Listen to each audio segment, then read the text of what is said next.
कैसे हो मेरे पढ़ाकू? बढ़िया।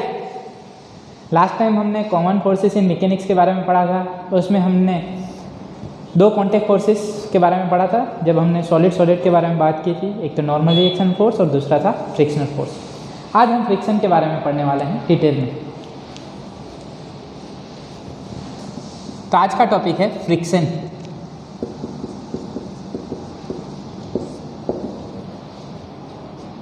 चलो फ्रिक्शन समझने के लिए कॉमन एग्जांपल ले लेते हैं। क्या ले लेते हैं? एक ब्लॉक ऑफ मास m ले लेते हैं हॉरिजॉन्टल टेबल पे। Suppose this block of mass is kept on the table. तो इस टेबल की वजह से नीचे की तरफ जो फोर्स लग रहा है वो कौन सा फोर्स है? Gravitational force mg। और ये टेबल की वजह से जो ब्लॉक पे फोर्स लग रहा है, अर्थ की वजह से जो नीचे की तरफ फोर्स लग रहा है वो mg है, और टेबल की वजह से जो ब्लॉक पे फोर्स लग रहा है वो कौन सा फोर्स है? Normal reaction force. चलो माना कि ये एक दूसरे को बैलेंस कर लेते हैं, n = mg।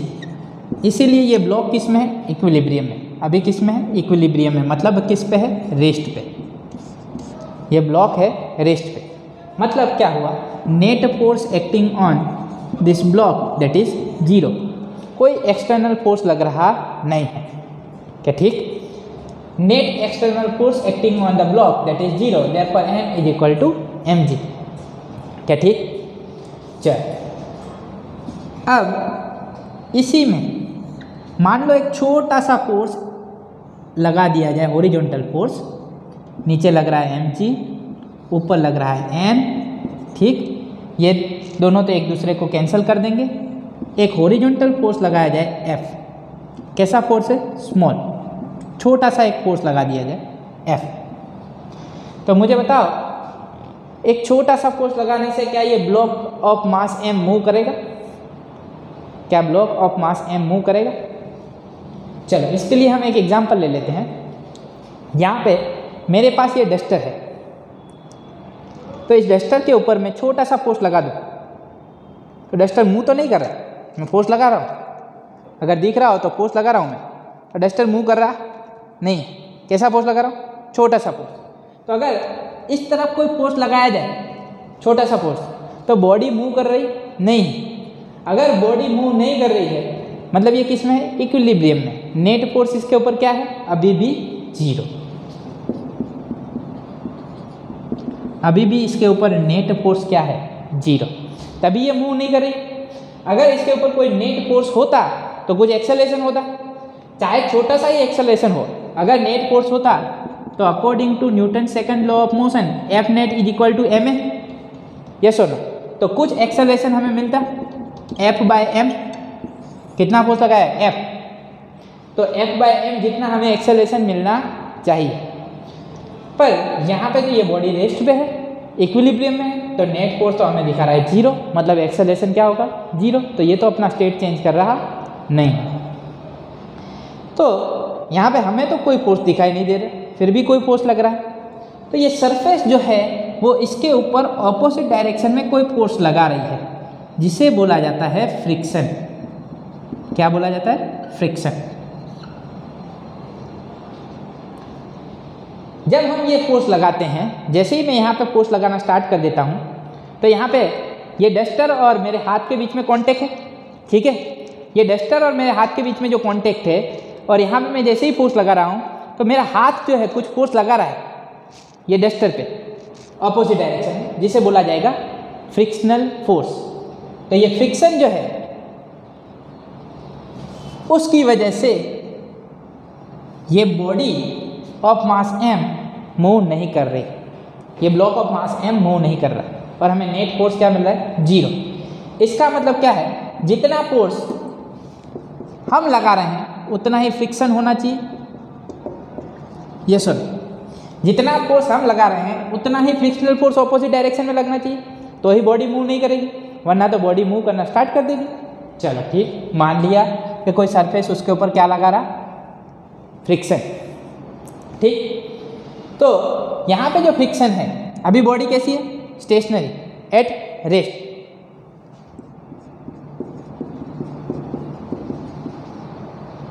फ्रिक्शन में दो तरह के फ्रिक्शन होंगे, एक होता है स्टैटिक फ्रिक्शन और दूसरा होता है kinetic friction.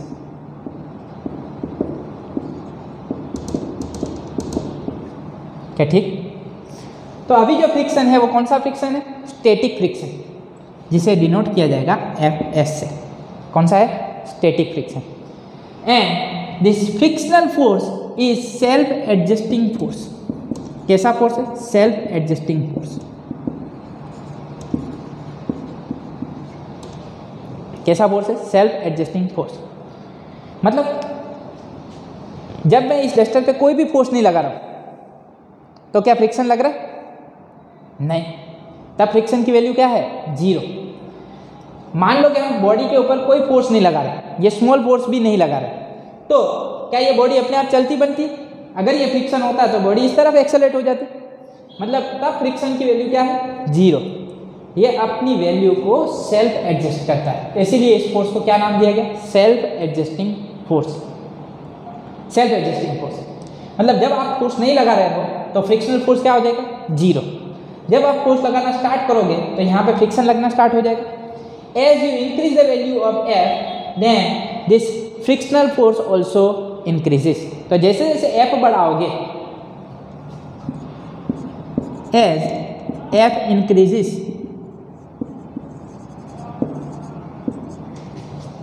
Fs also increases. Static friction बढ़ना स्टार्ट कर देगा। मतलब पहले बिल्कुल थोड़ा सा फोर्स लगा तो बॉडी मूव कर रही नहीं है, फिर थोड़ा फोर्स बढ़ाओ, फिर बॉडी मूव कर रही नहीं है, पर आप फोर्स बढ़ाओगे कहाँ तक? एक लिमिट तक। This Fs increases up to certain limit.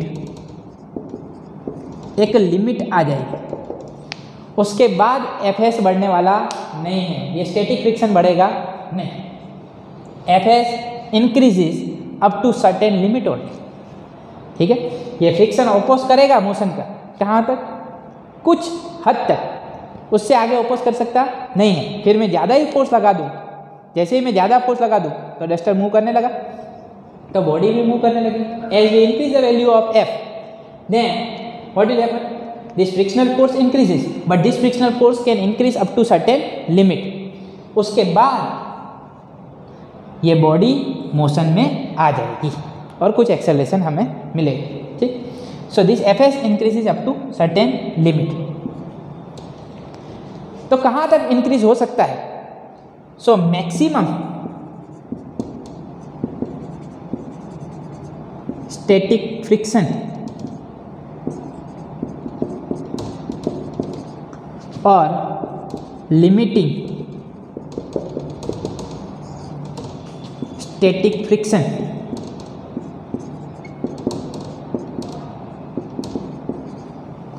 maximum static friction or limiting static friction we will get when body is just about to move. जब body just about to move, जब चलने ही वाली होगी, ये अपोज करेगा, अपना खुद खूब ट्राई करेगा, अपनी वैल्यू बढ़ाता जाएगा, पर उसकी भी एक लिमिट आ जाएगी। हम फोर्स लगा रहे हैं, ये एक्सटर्नल फोर्स है, हम बढ़ा सकते हैं और फोर्स लगा सकते हैं, ठीक है, तो इसकी वैल्यू हम बढ़ा रहे हैं।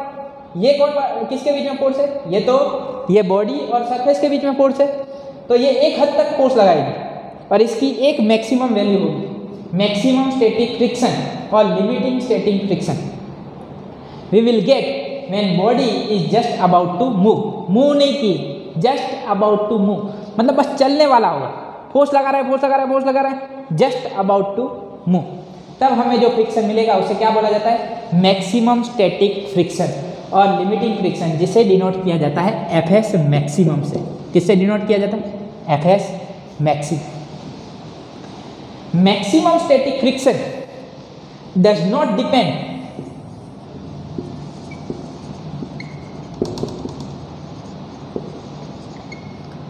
On the contact area.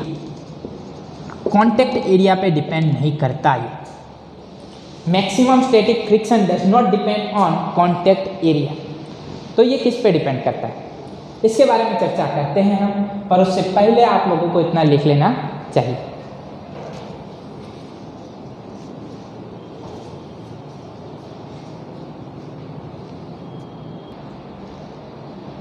चलिए, तो मैक्सिमम स्टैटिक फ्रिक्शन किस पे डिपेंड करता है, तो आइए मैक्सिमम स्टैटिक फ्रिक्शन के बारे में जानते हैं। Here FS maximum static friction और limiting friction is directly proportional to normal force.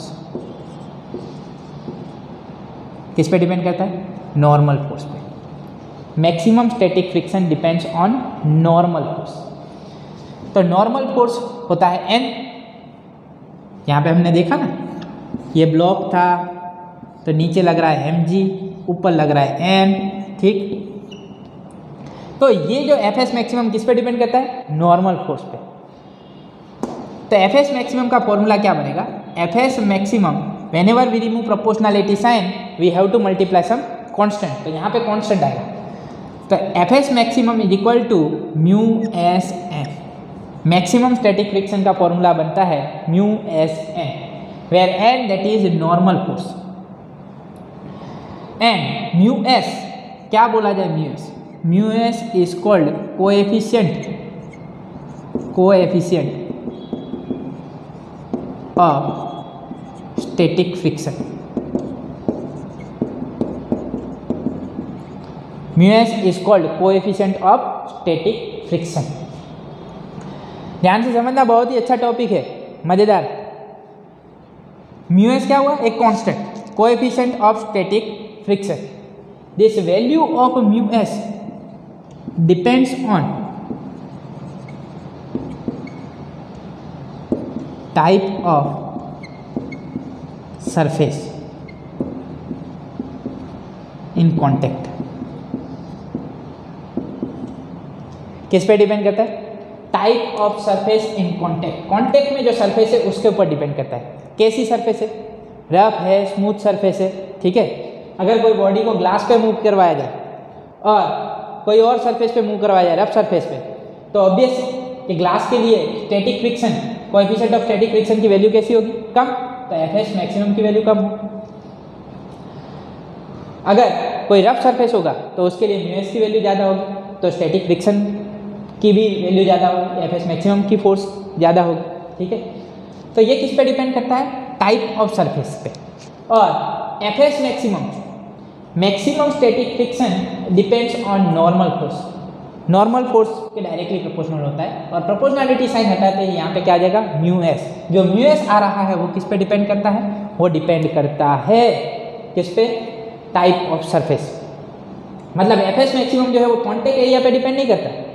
Fs maximum की वैल्यू किस पे डिपेंड कर रही है, टाइप ऑफ सरफेस पे, नॉर्मल रिएक्शन फोर्स पे, कितना नॉर्मल रिएक्शन फोर्स लग रहा है, ठीक है। अब आगे बात करें तो स्टैटिक मैक्सिमम फ्रिक्शन तो मिल गया, मैक्सिमम स्टैटिक फ्रिक्शन की वैल्यू तो मिल गई हमें, वैल्यू नहीं मिली मतलब उसका फॉर्मूला मिल चुका है। अब हमें किस में इंटरेस्ट है, Fs में। Fs that is self adjusting force, self adjusting force. ये मैक्सिमम स्टैटिक फ्रिक्शन है जो अपोज करता है। यहाँ पे जो हमने फोर्स लगाया है इसका अपोज कर रहा है फ्रिक्शन, तो एक हद तक ये Fs बढ़ सकता है, बढ़ते बढ़ते क्या हो जाएगा, मैक्सिमम। मतलब Fs की वैल्यू जो है, Fs is less than Fs maximum. Static friction is less than Fs maximum. Fs maximum से कम होगा, मतलब Fs is less than mu S N. Fs is less than mu S N. हाँ, बढ़ते बढ़ते ये क्या हो जाएगा, Fs मैक्सिमम। तो static friction is less than mu S N, इससे तो कम ही होगा। तो हमारे पास किसका फॉर्मूला है, Fs मैक्सिमम का। Fs का फॉर्मूला हमारे पास नहीं है, पर Fs निकाला जा सकता है। चलो यहाँ पे मान लो कि जितना फोर्स लग रहा है Fs मैक्सिमम उतना ही F, तो एक्सेलरेशन क्या होगा, F is equal to Fs maximum होगा तो एक्सेलरेशन क्या होगा मुझे बताओ? 0। एक्सेलरेशन क्या मिलेगा? 0, क्योंकि मैक्सिमम ट्राई कर रहा है वो उसका ऑपोज करने का, जितना फोर्स इस तरफ इतना फोर्स इस तरफ, तो बॉडी में एक्सेलरेशन आएगा नहीं। When F is greater than Fs maximum, when F is greater than Fs maximum, then body will move. Body will just begin its motion. वो अपना मोशन स्टार्ट कर दे जब F की वैल्यू Fs मैक्सिमम से बढ़ जाए, तब बॉडी स्टार्ट करे। ठीक है, तो when F is less than Fs maximum, when we consider F less than Fs maximum,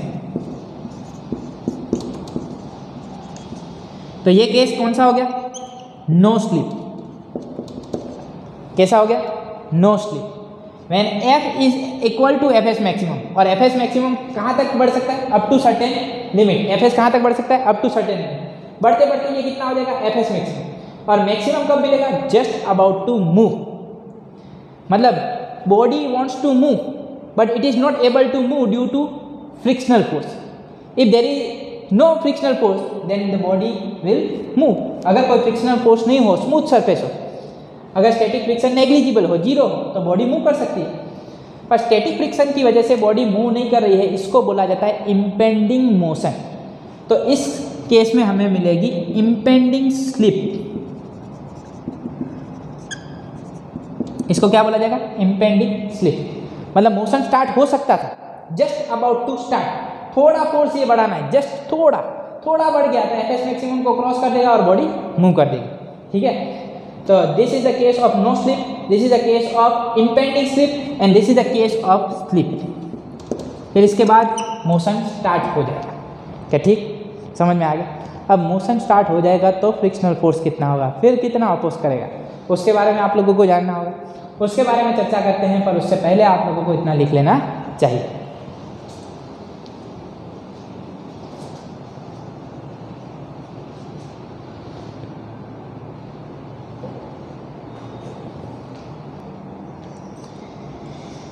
चल, बॉडी पहले स्टेशनरी थी, ठीक है, अब मोशन में आने वाली है, और मोशन में लाने में कितना एफर्ट डालना पड़ता है। अब मैं नॉर्मल रिएक्शन फोर्स और mg को रिप्रेजेंट नहीं कर रहा हूँ। अब यहाँ पे देख लो, ये ब्लॉक है मास m का,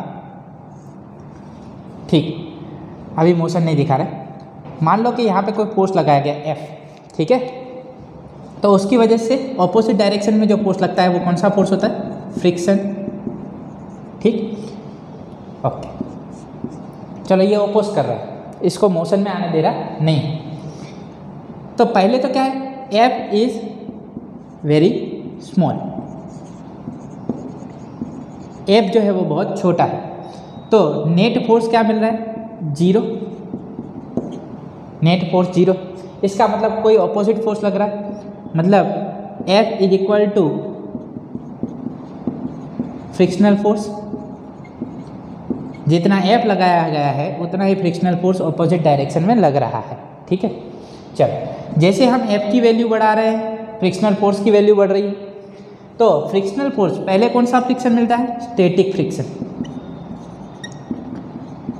static friction is represented by Fs। किससे रिप्रेजेंट किया?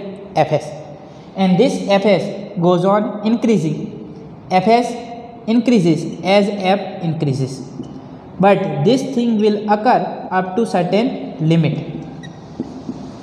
कुछ लिमिट तक ये होगा। चलो, ये बढ़ता जाएगा, बढ़ते बढ़ते बढ़ते मैक्सिमम स्टैटिक फ्रिक्शन मिलेगा। क्या मिलेगा? Maximum static friction. Static friction निकालने का कोई फॉर्मूला हमारे पास नहीं है। क्या निकालने का फॉर्मूला है हमारे पास? Maximum static friction. Maximum static friction कहाँ से मिलेगा हमें? Fs maximum. Fs मैक्सिमम का फॉर्मूला हमें मिल चुका है। क्या है Fs मैक्सिमम का formula? Static maximum static friction is equal to mu S N, where mu s that is coefficient of static friction and that is normal force. ठीक है, Fs मैक्सिमम का फॉर्मूला हमारे पास है। पर एफ एस का कोई formula हमारे पास नहीं है, सिर्फ एफ एस हम जानते हैं, F S is less than mu S N. Static friction जो होता है वो म्यू एस एन से कम होता है। म्यू एस एन क्या है? Maximum static friction.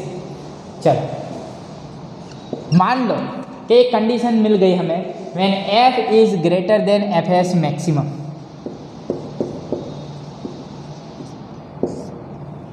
चलो सरफेस को जितना ट्राई करना था कर लिया, मैक्सिमम स्टैटिक फ्रिक्शन लगा दिया, फिर उससे भी हमने ज़्यादा फोर्स लगा दिया। अब तो ब्लॉक को चल लेना चाहिए, अब तो उसे आगे बढ़ना चाहिए। When F is greater than F S maximum then there will be relative motion.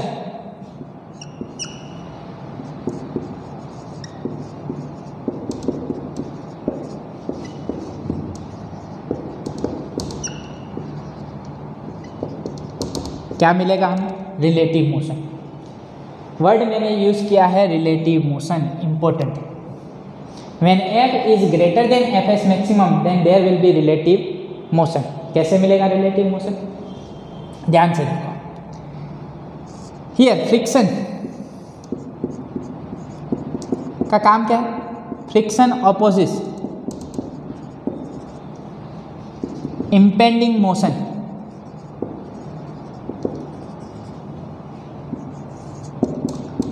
और रिलेटिव मोशन।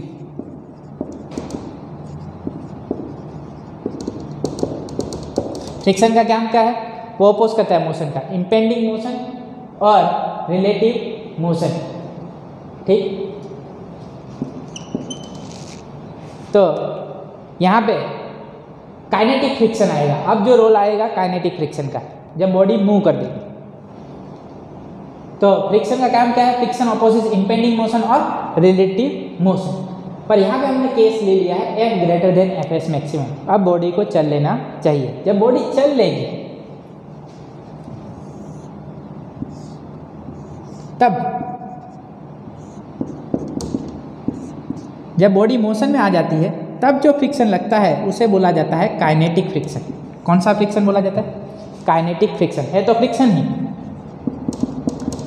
पर इस केस में जो था वो कौन सा फोर्स फ्रिक्शन था? Static friction. यहाँ पे जो फ्रिक्शन है वो कौन सा फ्रिक्शन है? Kinetic friction. ठीक, हाँ, kinetic friction. Kinetic friction F k does not depend on, does not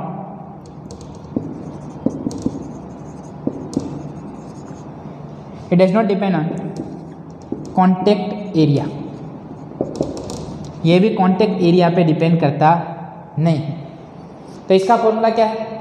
इसका भी फॉर्मूला सेम ही है, एफ के इज इक्वल टू म्यू के एन। जैसे एफ एस मैक्सिमम का फॉर्मूला है म्यू एस एन, वैसे ही एफ के का फॉर्मूला है म्यू के एन। ध्यान से देखो, स्टैटिक फ्रिक्शन का हमारे पास कोई फॉर्मूला नहीं है, मैक्सिमम स्टैटिक फ्रिक्शन का फॉर्मूला हमारे पास है, काइनेटिक फ्रिक्शन का फॉर्मूला हमारे पास है। एन तो क्या है? Normal reaction. म्यू के क्या है? Mu k is called coefficient of kinetic friction. ये क्या है? Coefficient of kinetic friction. Mu S क्या है? Coefficient of static friction. Mu k that is coefficient of kinetic friction. Here, from experiment it was found that mu k is less than mu s। mu k जो होता है वो mu s से कम होता है। mu k जो होता है वो mu s से कम होता है। Therefore, this f k will be less than f s। f s maximum से ये कम होने वाला है, f k काइनेटिक फ्रिक्शन। तो यहाँ पे ग्राफ अगर मैं ड्रॉ करूँ तो फ्रिक्शन का ग्राफ कुछ ऐसे होने वाला है, फ्रिक्शन वर्सेस एक्सटर्नल फोर्स। ध्यान से देखें, जैसे मैं एक्सटर्नल फोर्स 0 रखूंगा तो फ्रिक्शन भी क्या मिलेगा मुझे? 0। जब कोई फोर्स नहीं लगा रहे हैं इस तरफ तो इस तरफ भी कोई फोर्स नहीं लगेगा। ठीक है, फ्रिक्शन कैसा है? Self adjusting force. ठीक, जैसे मैं एक्सटर्नल फोर्स बढ़ाऊंगा क्या फ्रिक्शन बढ़ता जाएगा? हाँ भाई बढ़ता जाएगा, पर कहाँ तक बढ़ेगा? Up to certain limit. यहाँ पे हमें क्या मिलेगा, एफएस मैक्सिमम। एक बार हमें मैक्सिमम स्टैटिक फ्रिक्शन मिल गया, उसके बाद अगर मैं एक्सटर्नल फोर्स बढ़ा दूं, if F is greater than FS maximum, then what will happen, friction decreases, friction decreases. एक बार बॉडी मोशन में आ गई तो फ्रिक्शन कम हो जाता है, और उस फ्रिक्शन को क्या बोला जाता है, काइनेटिक फ्रिक्शन। एक बार बॉडी मोशन में आ गई तो फिर कौन सा फ्रिक्शन लगता है, काइनेटिक फ्रिक्शन। और काइनेटिक फ्रिक्शन का फॉर्मूला क्या है, म्यू के एन। तो वो फ्रिक्शन जो है वो ऐसे घट जाता है। पहले एक्सटर्नल फोर्स बढ़ाया तो फ्रिक्शन बढ़ता गया बढ़ता गया बढ़ता गया बढ़ता गया, कहाँ तक बढ़ा, एक मैक्सिमम वैल्यू तक। उसके बाद आपने एक्सटर्नल फोर्स और बढ़ाया तो बॉडी मोशन में आ जाएगी, फिर उसका अपोज कम करेगी सरफेस, तो काइनेटिक फ्रिक्शन कम हो जाएगा। क्या ठीक। So this is the graph of friction versus external force. तो ध्यान से देखो, static friction FS, maximum static friction that is called limiting friction, FS maximum is equal to mu S N. ये एक फोर्स ही है, ये क्या है, फोर्स, इसका यूनिट क्या बनेगा, न्यूटन। ठीक है। तो एफ के क्या है, काइनेटिक फ्रिक्शन। एफ के, एफएस मैक्सिमम और एफएस, ये तीनों में हमें कंसेप्ट क्लियर होना चाहिए। पहले जो फोर्स लग रहा होगा वो क्या होगा, एफएस। एफएस जो है, जैसे एफ बढ़ेगा तो एफएस भी बढ़ेगा, बढ़ते बढ़ते कहाँ तक आ जाएगा, मैक्सिमम तक। फिर मैक्सिमम के बाद और फोर्स बढ़ाया तो कौन सा फोर्स आ जाएगा, काइनेटिक फ्रिक्शन। अब यहाँ पे मैंने जो वर्ड यूज किया है, relative motion. Friction opposite impending motion और relative motion. How can we define friction, हम ऑलरेडी इसकी डेफिनेशन आगे वाले लेक्चर में पढ़ चुके हैं।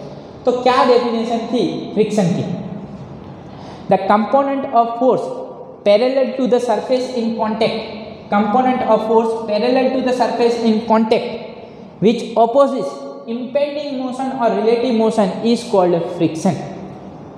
फिर से डिफाइन कर रहा हूँ फ्रिक्शन को, the component of force parallel to the surface in contact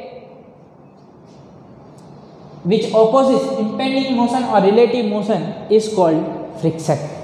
तो ये हो गई फ्रिक्शन की डेफिनेशन। ये मोशन का अपोज कर रहा है, एक बार ये मोशन में आ भी गया तो अपोज तो कर रहा है, कम कर रहा है पर कर तो रहा है। तो ये रिलेटिव मोशन का अपोज करता है। क्या ठीक। चलो ये बात समझ में आ गई, एकदम क्लियर। चलो बताओ, अब यहाँ पे आप लोग क्लियर है कि यहाँ पे बॉडी मूव कर रही है, ये बॉडी मूव कर रही है। अगर बॉडी ने अपना स्टेट चेंज किया है तो कुछ तो एक्सेलरेशन होगा, और नेट फोर्स क्या बनता है, एम ए। तो मुझे बताओ एक्सेलरेशन इस तरफ होगा, क्या ठीक। तो क्या बनेगा, M A is equal to F minus F K, ये सर। तो यहाँ पे अगर एक्सेलरेशन चाहिए तो एक्सेलरेशन क्या बनेगा, एफ माइनस एफ के by M. This will be the acceleration of the body, F minus F के बाय एम। ऊपर नीचे तो फोर्स बैलेंस हो जाते हैं, तो यहीं पे ध्यान देना, एफ माइनस एफ के by m, right. When acceleration is zero, क्या मानना है, एक्सेलरेशन जीरो, तो F is equal to F k, then body will move with constant velocity. Acceleration zero, it mean change in velocity will be zero. एक बार F और F k same हो गए, then body will move with uniform velocity. Now when F becomes zero, जब F ही zero कर दूंगा, body चल रही, फिर हम क्या करते हैं, एफ को जीरो, बॉडी मोशन में आ चुकी है, फिर हमने एक्सटर्नल फोर्स लगाना बंद कर दिया। कोई बॉडी मतलब बाइसिकल, कोई आप व्हीकल मोशन में ला दिया, ठीक है, फिर आपने फोर्स लगाना छोड़ दिया, तो थोड़ा तो आगे जाती है कि नहीं।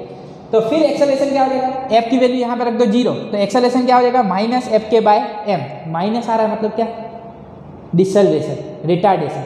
तो बॉडी धीरे धीरे अपनी स्पीड कम कर देगी, और कम करके एक थोड़ी समय के बाद क्या हो जाएगी, स्टॉप हो जाएगी, ठीक है, तो रेस्ट पे आ जाएगी। तो जब हम फोर्स जीरो कर देंगे तो एक्सेलरेशन क्या हो जाएगा, माइनस एफ के बाय एम। एक्चुअली क्या होगा, रिटार्डेशन, डिसलेरेशन, धीरे धीरे बॉडी रेस्ट पे आ जाएगी, ठीक। तो ये चीज़ क्या समझ में आ गया, एकदम फ्रिक्शन का कंसेप्ट क्लियर। चलो अब दूसरी बात कर लेते हैं, हमने यहाँ पे वर्ड मोशन यूज क्यों नहीं किया, रिलेटिव मोशन। तो उसके लिए एक एग्जांपल ले लेता हूँ।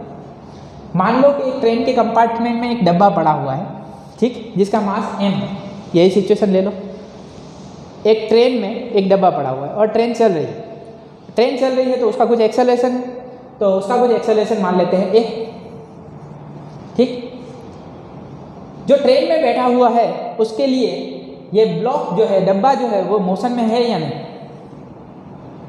उसके लिए तो मोशन में नहीं, उसके लिए मोशन में नहीं, but actually there is a relative motion.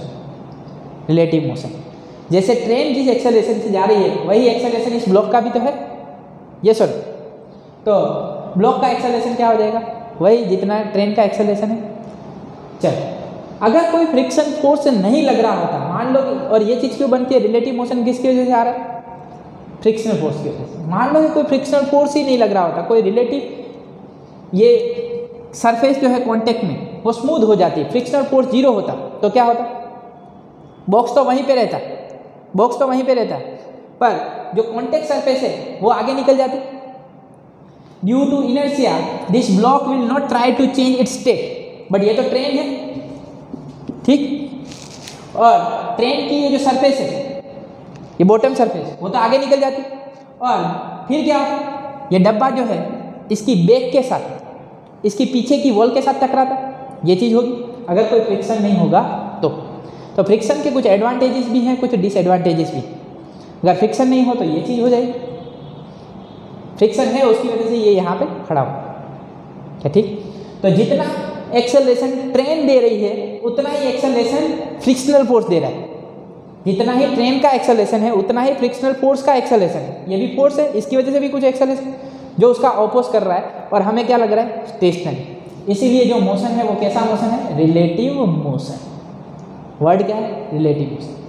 तो फ्रिक्शन जो है अच्छे से समझ में आ गया, एकदम परफेक्ट। लिखना है, जल्दी से लिख लो।